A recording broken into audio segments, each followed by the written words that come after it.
2026 is going to be an awesome year. We got some pretty cool stuff coming up. First off, we got Foundations of Recovery. This is our flagship program. We're starting it in January. This is for anyone, man, woman, or couple who wants to come and reclaim their heart from shame, trauma, and betrayal. We start off with an education on all sorts of principles, give you the common language. We feed you from a fire hose in terms of all things recovery. It is such a great start to recovery. And we get at the roots of things, Tyler. This isn't like any other program. Like, this is our healing journey in process, and Foundations is where we begin. If you look at the value that you're getting there to kick off a good recovery with all of the right education, all of the right language, and a team to get you started while also being directed by Brannon and myself through the whole process, what a deal. So if you're interested, if you're struggling, if you've been wanting to do something for a long time, jump into this. This only comes around every so often, and we would love to have you there. Click the link in the description to sign up for it. And to make it even sweeter, we're also including a raffle for a free pass to the Radiant Dawn retreat. Anyone who signs up for Foundations will be added to the raffle for that free Radiant Dawn pass. If you're a man and you sign up for Foundations, your name still gets entered, and you can give that pass away if you win it to any woman that you want to. So what you're saying, Tyler, is if you sign up and participate in Foundations, you could possibly go to Radiant Dawn for free? That's exactly what I'm saying, which is crazy because Foundations by itself is already an insane value. Man, I sound so salesy. But it actually is awesome. So come to Foundations. And even if you don't come to Foundations, sign up for Radiant Dawn. It's beyond therapy, the best healing experiences that you can have. Click the link below and come join us. 4 common myths about healing from betrayal and sex addiction. Welcome to the Therapy Brothers podcast. I'm Brannon. I'm Tyler. We're brothers. We're therapists. And we know recovery. Bring your stories, your questions, your successes with real recovery.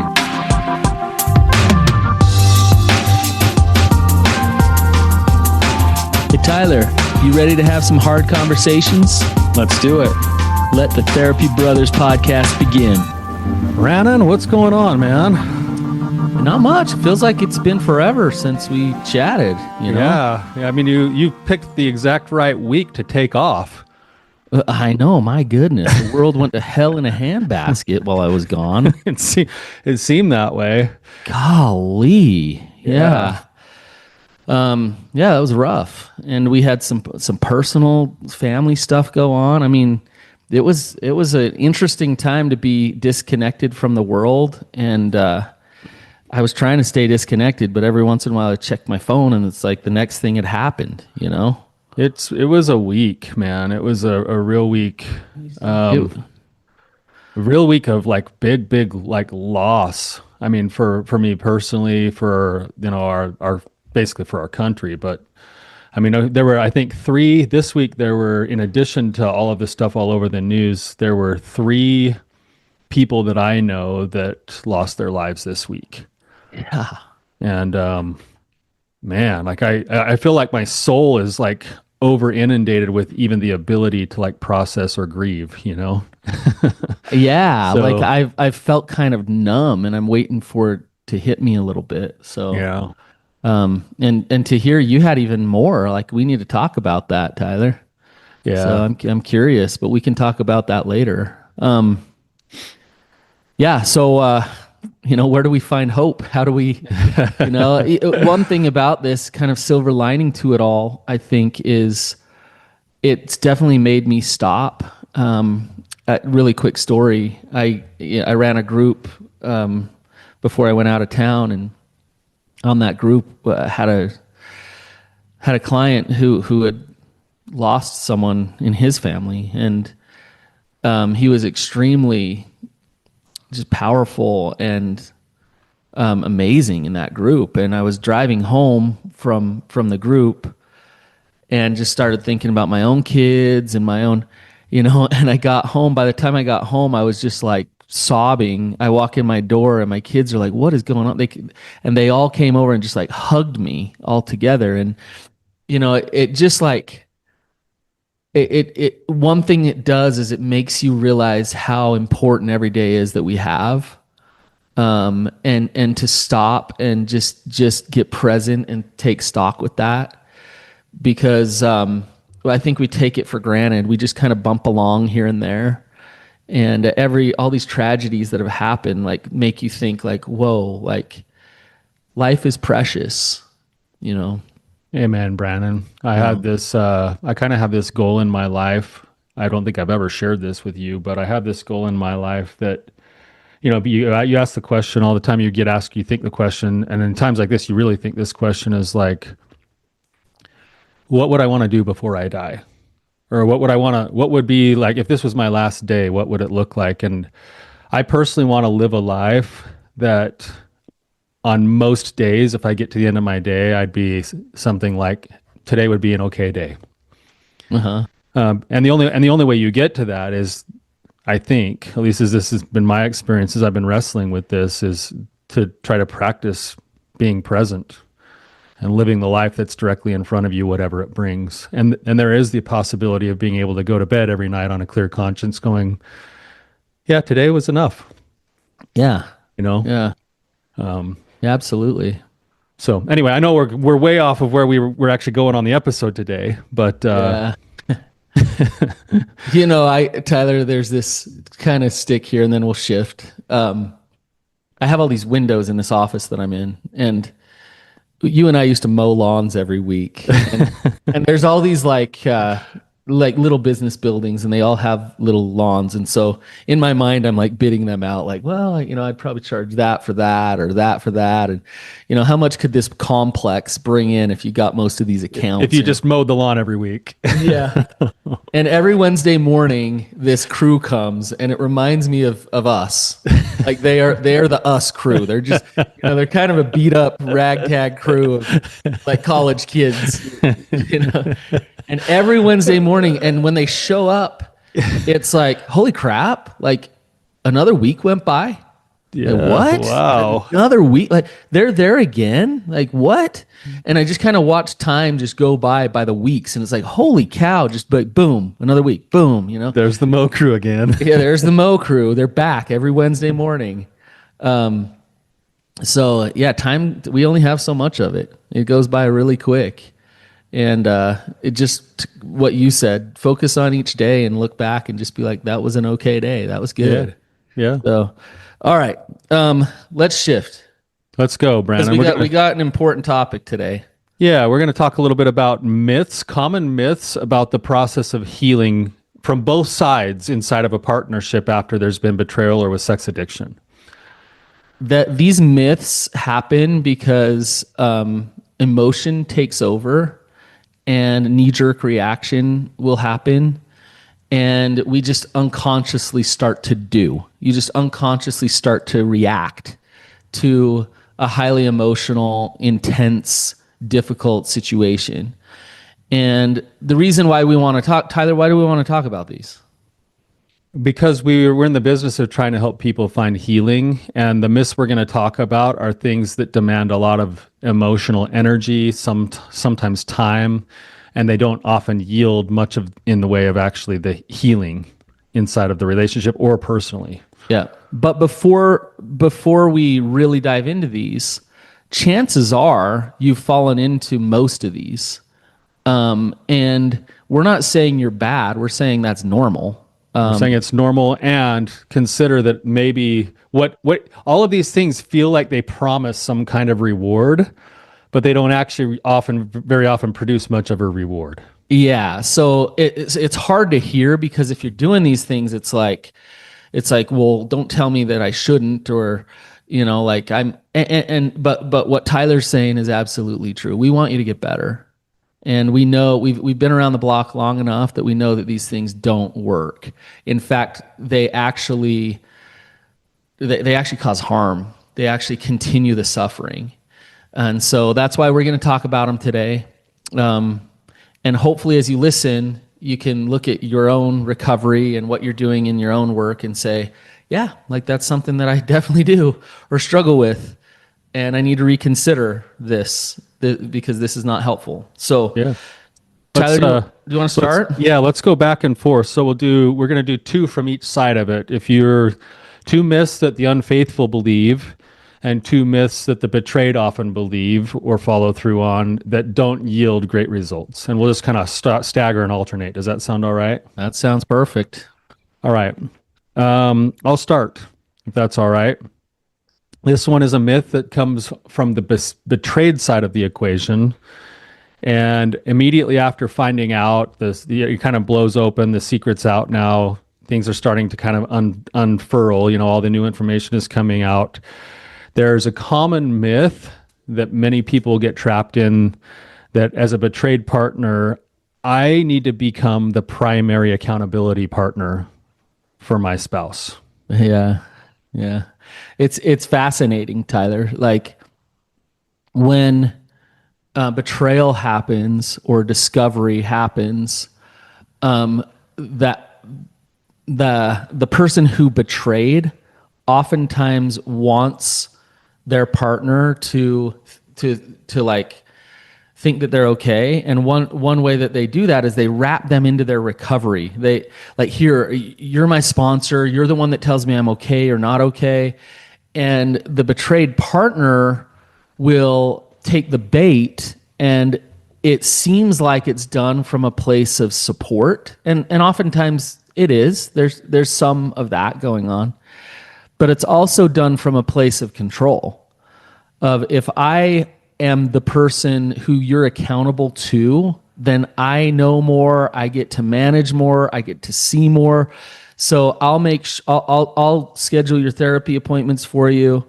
I'll check in with you every day. I will make sure that you're doing your dailies. I will do all this stuff because I'm being supportive. But in reality, you're in the fear cycle with that. The problem with that, and it's a natural thing, because you're like, man, I just don't want to get hurt again, and I want to make sure we can solve this, and I want to be part of the solution to helping to solve it. The problem is that if I'm responsible for having to hold all of that all of the time, and I'm already in my own trauma from having received the betrayal, that puts me in a really rough spot to manage my own emotions, because now I've got to somehow show up and be strong for my partner, even though I need to attend to my own feelings of betrayal. That's one part of it. The second part of it is this, and at the heart of most people's concerns if they've been betrayed, is, can we rebuild trust and can we salvage this? And you're actually oftentimes shooting yourself in the foot when it comes to rebuilding trust. If you're the one that's always following through on making sure everything gets taken care of, everything's done, then you don't really know for sure that the healing that your partner needs to go through and that they need to do is coming from a place of genuineness. And you can't trust that they're choosing to do those things, because in a lot of ways you're doing everything for them.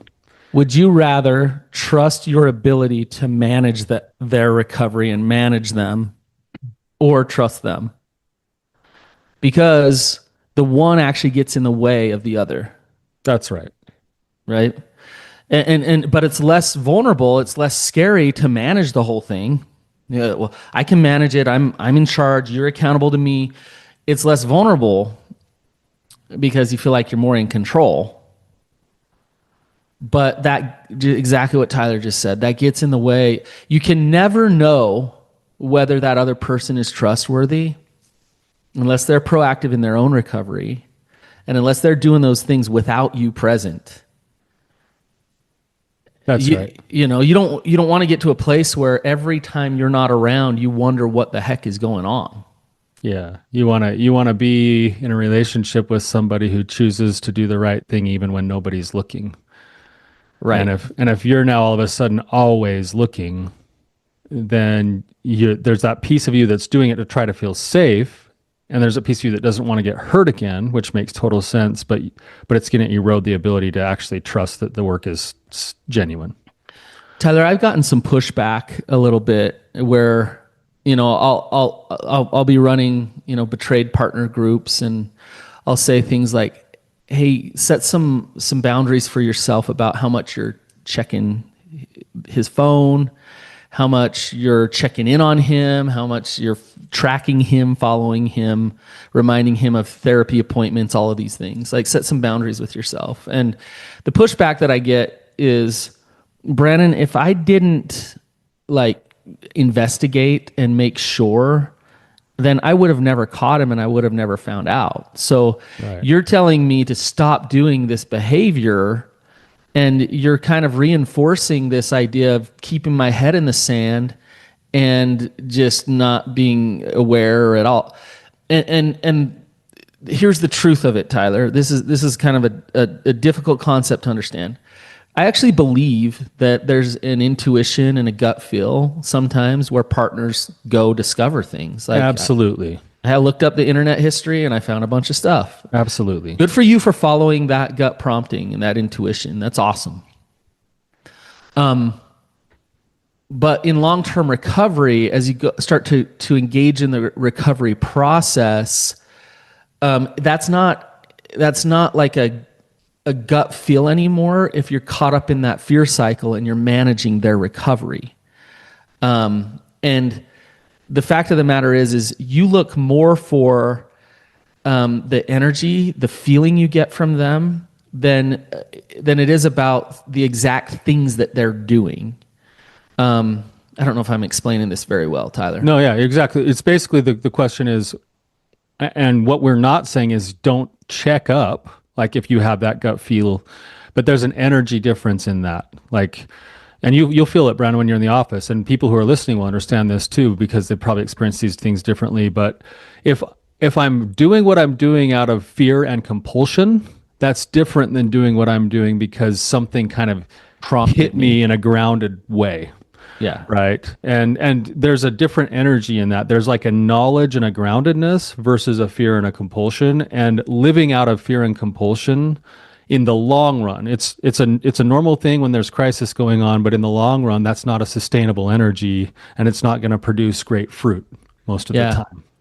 Yeah. So. I think of like a hover parent, right? A helicopter parent, right? Like I was watching something about this, and what the child feels from that is, you don't believe in me.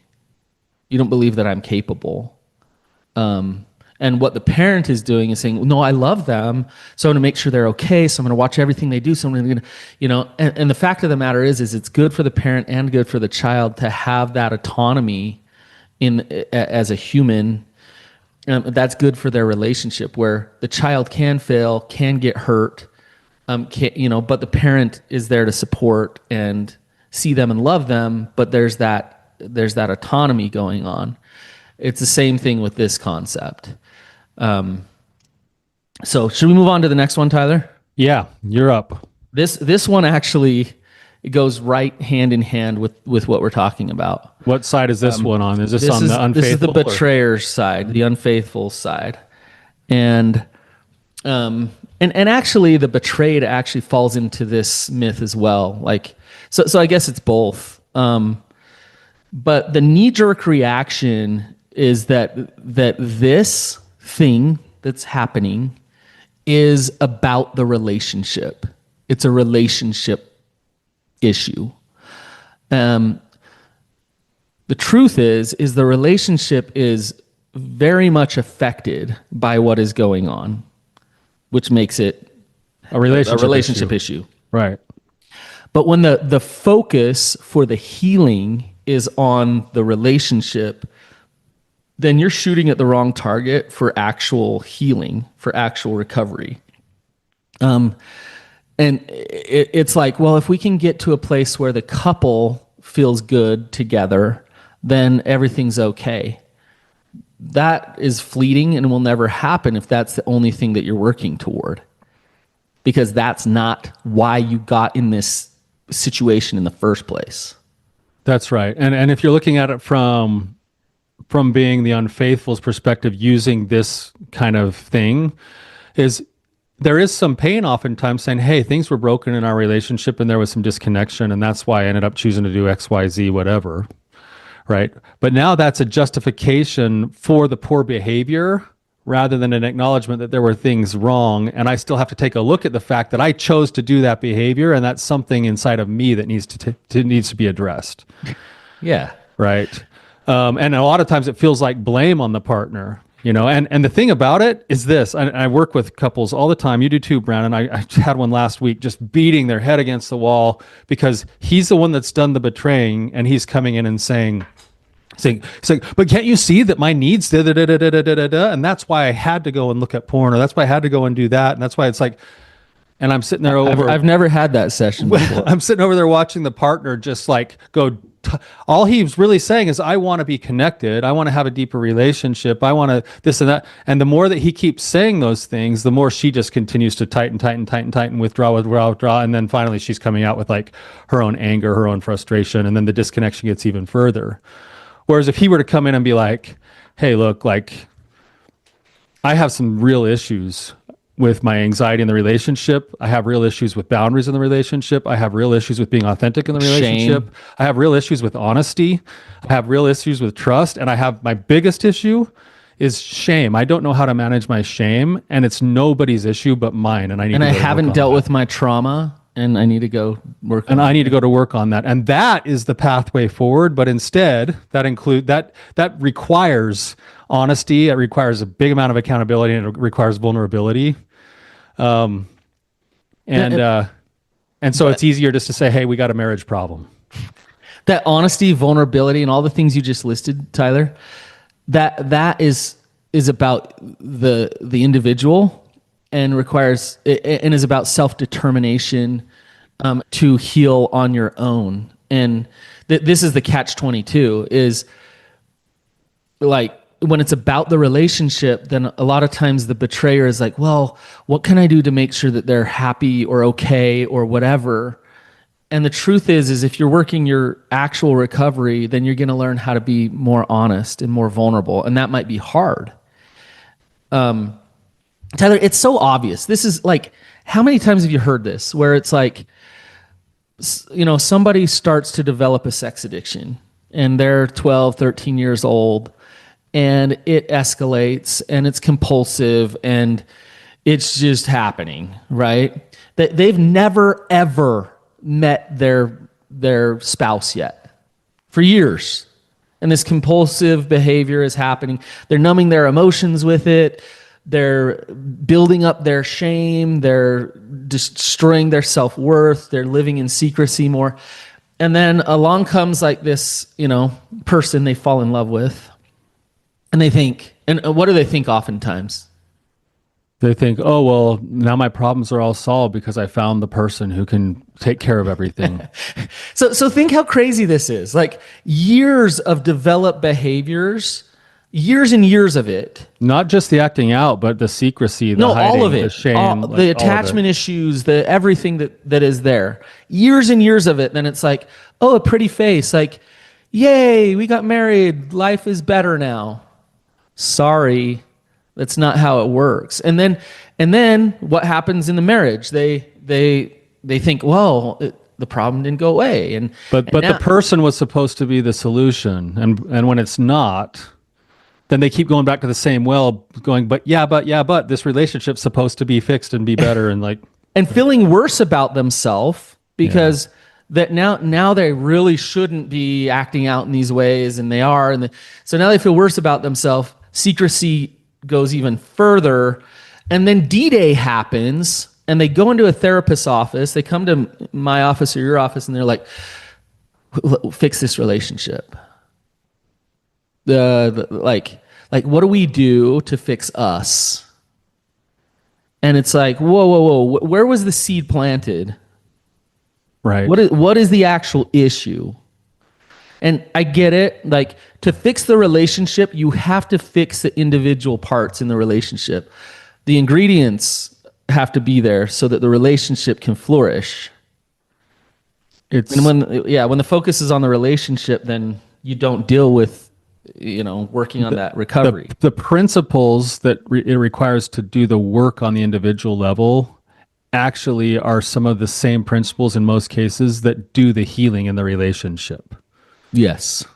Because when I'm a partner and I'm watching my other partner go into the depths of their problems and take ownership and practice accountability and practice humility and build a team for accountability with other people and go into their trauma and start becoming shame resilient, that's the kind of person I want to be married to. Healthy attachment is a byproduct of real recovery. Yeah. Healthy relationships is a byproduct of actual individual recovery. Exactly. It's an invitation to create a new kind of relationship rather than go back and try to hammer out of the old relationship some kind of fix. And this goes both ways, Tyler, where it's easier to hide behind the frustration of the relationship than it is to do the hard work of real deep recovery. So if you can focus there, you can focus on how bad just like your example, like, well, she doesn't give me enough sex, or she doesn't, like, okay, focus there so that you don't have to actually stop and look in the mirror and do your freaking work. That's what's going on there. That's the pathway to freedom, is your work.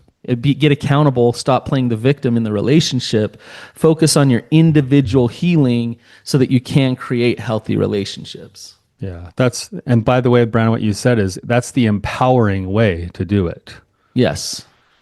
Yep. So. But the myth is we got to fix our relationship. And you do, but I guess what's the myth in that, Tyler? The myth is that the base level problem is the issues in the relationship. The truth in that is that there is a pain point in the relationship, and so that's why it makes sense why people come in and say, "Hey, we got a problem." How many times has the problem been, we need to learn how to communicate better? And it's like, well, yeah, that is a problem, but that isn't the problem right now.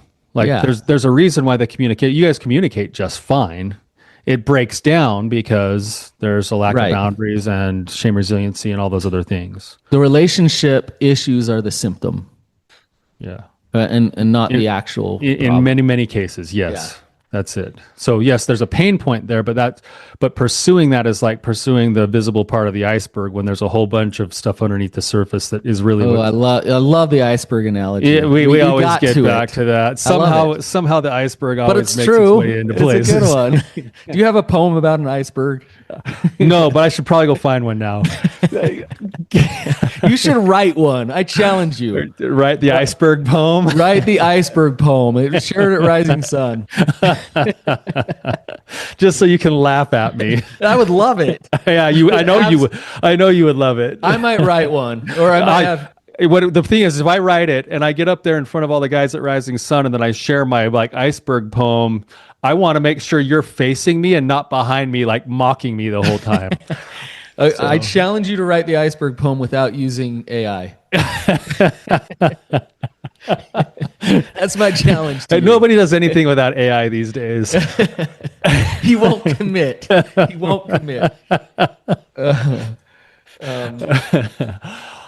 Okay. All right. Let's go in reverse now. So I'll do my myth for the unfaithful. All right, Brannon, and then we'll backtrack into your myth from. Okay. Yeah. All right. So sticking with the unfaithful. This is something that I think I see a lot of people like fall victim to, honestly thinking that it's going to help. And I think even their heart's in the right place a lot of time, but it just, in the long term, it doesn't seem to help that much. And here's the myth, placating your partner will rebuild trust. Just listen to every other episode on Therapy Brothers. Yeah. I mean, I hate to say it, but a lot of times, they come on. This myth is so prevalent. I need to become what they want me to be in order for me to make things right. In essence, after I've betrayed my partner, this is really hard because I've hurt them so bad. And here's the thing is like there is naturally like after the break of trust, there's naturally kind of this place where I've been the one that's done wrong.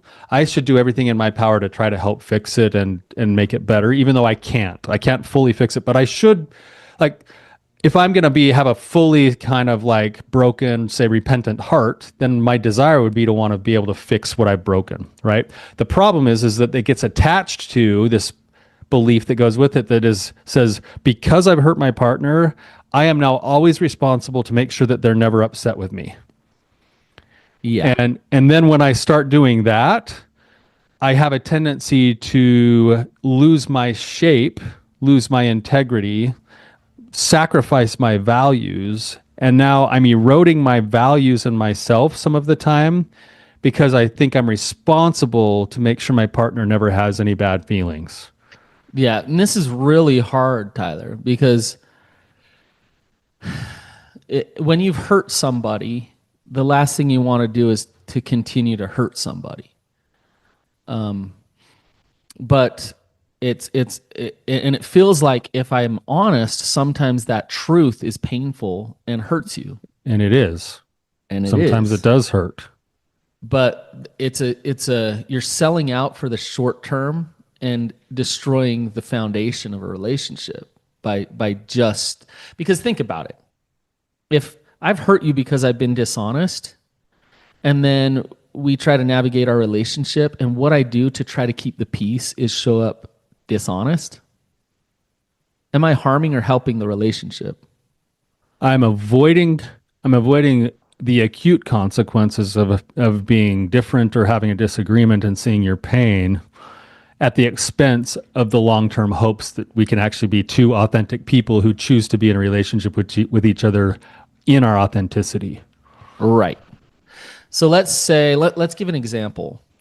Let's say, as the betrayer, you show up at home and your betrayed partner is like, "Hey, I want to go spend 10 grand on a retreat.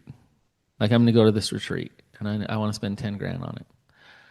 And let's say you like stop for a minute, you regulate yourself, and you like really feel like, wow, that's a lot. And that's like, I can't honestly say that works for us right now. Yeah, like we don't have that in the budget. We don't have that money. Like, it just doesn't work. So now there's two values in conflict with what you're saying, most likely, Yeah. Brannon.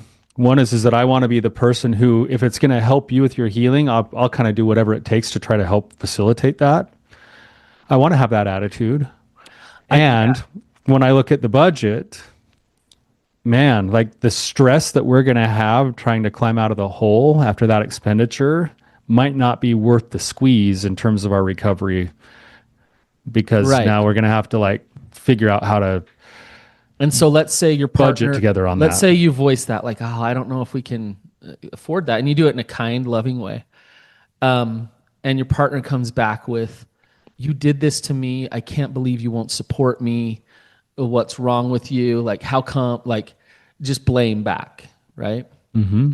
And then all of your years of, believing that pleasing a woman is what gives you your self-worth. All of the triggers around shame of, I'm letting somebody down, no one will love me as I am, come up. It's really easy to get broken down in those moments. Yeah. Well, and broken down isn't just like, okay, go ahead and do it. Broken down is also becoming a jerk and being like, no, I'm going to fight this out and be a total jerk to you. Yeah, right. Right? It's the shame. Any of the shame screens we talk Either about. way, either direction, all the directions. I brought up this example because it's a tough one, Tyler, because the competing values that you're talking about. Like, you can see, like, well, yeah, they should just say, yeah, go. Like, we'll go into whatever debt there is because, yeah, you're hurt and you want to do this. Like, but at the same time, it's important for both partners in that relationship. If the betrayed partner really wants to go and realizes it's hard on the budget, they need to be honest about that too, even if that's difficult. Right. And then the key is learning how to navigate that together, where you're both showing up honest in that relationship. Right? Right. And then that's where you get into like dialectical discussions, which is the both and of, hey, I do want I want to value your process. I want to value your healing. Is there any way we could look at 5 other options other than this $10,000 one? Or how do we work on this together? Yeah. Like let's figure out what some next steps could be towards that, while also taking into account that there is going to be extra stress on our budget if we end up doing this. Right. Or maybe it's like we really honestly we just can't afford it. Right. But to sit down together and be honest and empathetic with you. I mean, that's the ideal scenario, is that both partners feel connected to, seen. They appreciate that each other came to the table honest. Even though it's hard. Yeah, and they can negotiate and compromise. And and feel understood, and voila, like whatever's going to happen, either they'll go on the retreat or they won't. But there's that level of trust and strength that goes on in the relationship. If it's just placating, if it's just like, okay, I'm the world's worst, yeah, I support you, like, just go ahead, then you are destroying trust in your relationship. It's what we talk about with, Your partner will start to say, I never really know where my partner stands on any of this stuff. like, I want some pushback because Yeah. I want them to have a freaking opinion about something. How come my opinion is always their opinion? Like, it's always like the same. It's always like, who the freak are they? Who are, I don't even know them.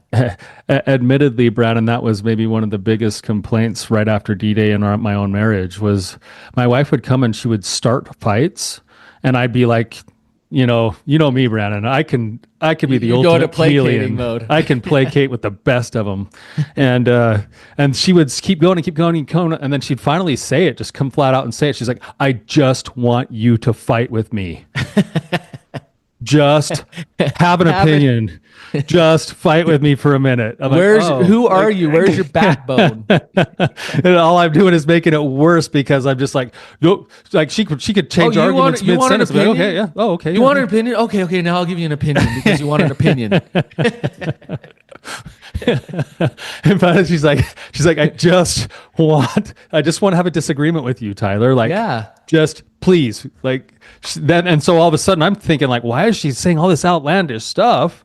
And she's like, how far can I push the guy? Like, like when will he hold his shape? Like, Well, this is like a masculinity femininity issue too. Like the feminine wants to be with a man who trusts himself, who has confidence, who knows who he is. And if you're just always just chameleon, becoming what she is telling you who you are, yeah, she doesn't feel safe because she's not with a man that will hold form regardless of her. there's no trust there. Right. And there's a way to hold form and to be honest and be loving and empathetic and safe for your partner as well. And that's what feels like strength to your partner, not the placating thing. That's right. I'm reminded of like Jody back in the day. She'd sit down with guys and just say, like, first sessions, and just be like, you have no leg to stand on. Like, you do not have a right to have an opinion right now. Yeah. And I'd see that and be like, what? Like that's Right. supposed to help? Yeah. Yeah, that doesn't help. I think long term it doesn't help. Short term it makes sense. Like, hey, you might want to tread lightly and make sure that you're attending to your partner's needs. And long term, Of course. if you lose your shape long term, you're dooming the marriage in the long run. Yeah. Yeah. All right, Tyler, we're getting low on time. So let's do this last one. We said we'd do 4, so here's the 4th. This one is for the betrayed side of it. Betrayed side myth. I am responsible and I can fix it. So what we mean by that is, on the inside, like an internal belief system. Yes. So if I were sexy enough, if I were nice enough, If I complained less. if I was a better partner, a better spouse, then they wouldn't go abandon me, hurt me, reject me, and betray me. So I will amp up all of the trying to be better for them so that they choose me. And somehow their behaviors of compulsion and betrayal are my fault. And Tyler, I've worked enough with partners where they're kind of like, yeah, I know. Like, you tell me this isn't my fault. You tell me this isn't about me. But it doesn't feel that way. It doesn't feel that way to a lot of people. Some people, like, it never feels like it's about them. They're like, yeah. But for a lot of betrayed partners to just be like, yeah, it's not about you, it's invalidating to those feelings of shame and fear that come up when you get betrayed. However, it is a myth. It is not about you. And as much as you try to make it about you because then you feel like some semblance of control, it doesn't work. And in the end, like, where do they end up, Tyler, when they make it all about them and they're trying to control it by being nicer and better? And I think it goes a couple of ways over the long run. Is taking responsibility for stuff that's not yours leads to you feeling helpless, powerless, feeling more shame, and then it has a tendency to then also yield deeper resentments. yeah, Because when you start to betray your own values for the sake of the greater good, you can only do that for so long before you have to either resent yourself or somebody else. yeah. And then you're burned out and tired, and then you find yourself pulling away even though you don't want to let go of the relationship. I was talking to a partner a couple years ago, and like she had hit the gym hard after the D-Day, like just and she lost all this weight. She was like really fit, in shape, and she was pissed off because she was what else can I do? Like she was saying, like, I am hot. Like, what else can I do? Yeah, I've gone and done everything I can to be desirable for my partner. Yeah. And I was listening to her and I was just thinking, like, she doesn't understand what she's dealing with on the other side. The default belief system is what's already undermining what her efforts are. Is that she believes in doing that somehow she's going to make herself so irresistible that he will only choose this, or this, when in reality, she doesn't realize that his issues were his long before she was in the picture, and his issues will be his issues regardless of who he's married to. Yeah.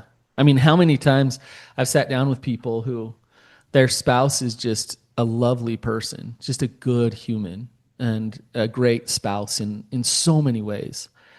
And they're off cheating with, like, they're cheating. It's like, really? Like, Like, what? what are you doing? Like, Yeah. and it's just more, evidence that this isn't about the It's partner. not. It's not about the marriage. It's about It's the about, individual with their own compulsive problems and their own lack of shame resiliency. yeah, their addiction, their mental illness, whatever we want to call it. It's not about you. It's not about you. Yeah. Tyler, this was good talking about these things. I wish we had a little more time, but maybe we could get more into these some other time. I'm sure we will. It's good having you back from vacation, Brannon. Yeah, it's good to be back. So, if this was helpful, please leave us a review. Head over to YouTube, check us out over there. We'd love some more subscribers there. And until next time, keep on keeping on.